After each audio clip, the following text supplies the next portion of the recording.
Good morning. We are in the village of Donaghmore, just halfway between Cookstown and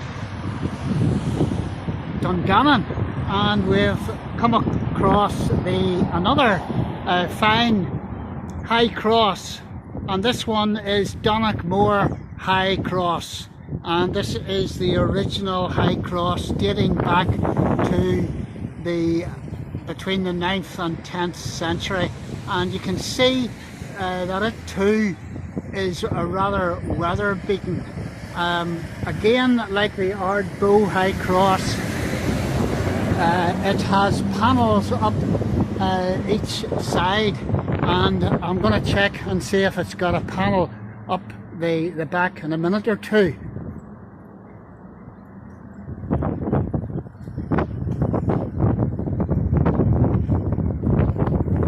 And there's information about this high cross here.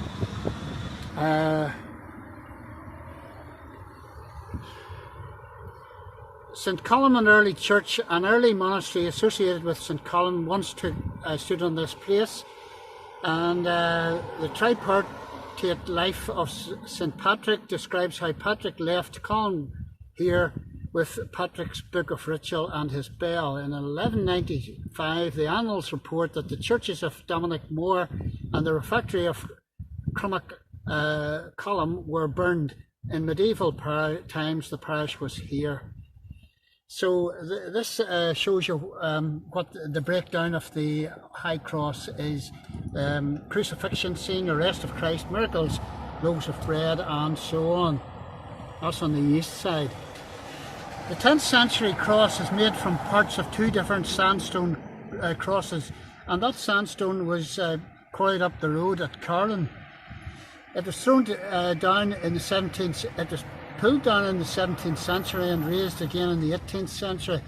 And the reason that it was buried in the 17th century, early 17th century, was because all of these high crosses were being destroyed in various hostilities. Similar figure scenes and geometric decorations can be seen in other Ulster crosses. And on the back is the sacrifice of Isaac and Karen and Abel and Adam and Eve. There's quite a number of these high crosses around the countryside. Yeah, here's the back of the high cross here. And this is history on your doorstep, quite literally. I think that's Adam and Eve. Yeah, that's Adam and Eve. You can make that out. There's Adam and Eve, and there's the serpent going up the tree. It's not good. Brilliant, brilliant, brilliant. And this is how close I am to the wall here. And there's a replica of this cross in the main churchyard where the monastery used to be. So we're going to go in and see that now. So there's the high cross, and there's the main street behind it. And if I swivel round, I mean this graveyard in itself, and I haven't got time.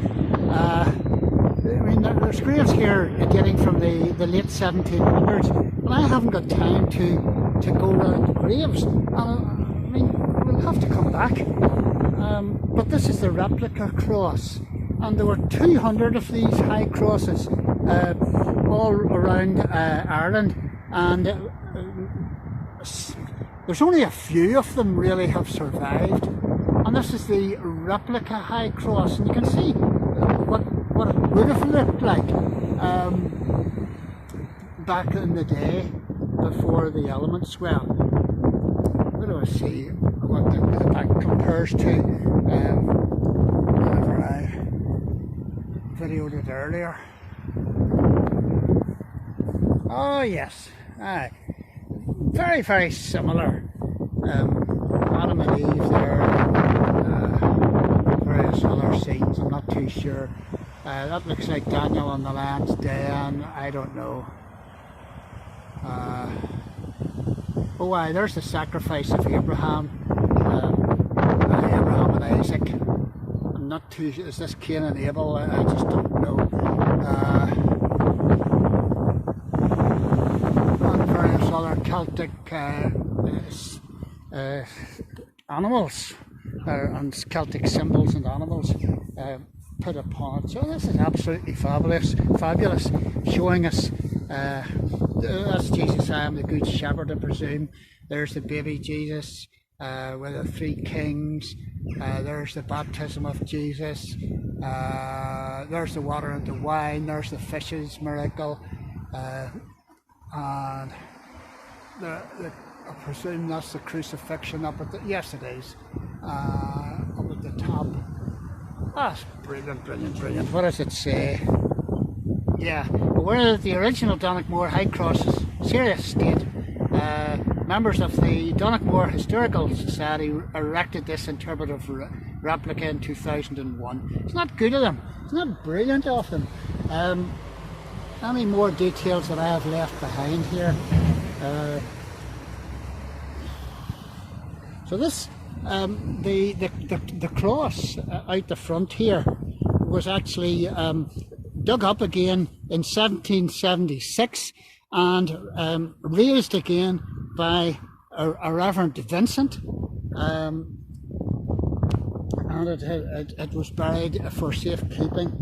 It's one of the best preserved. It and the Ardboe Cross are one of the best, two of the best preserved, although they're really weather beaten. This cross stands nearly at 5 meters tall.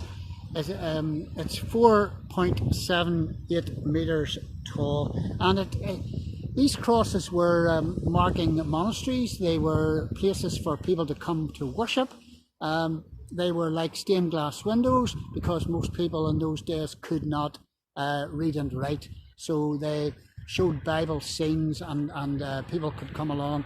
They were like a picture book, and people could come along and teach from them. Right, that's basically all I have got to say about this. It's made of sandstone, and local sandstone from Carnard or up the road a bit. So there you go. Hope you enjoyed that. History on our doorstep.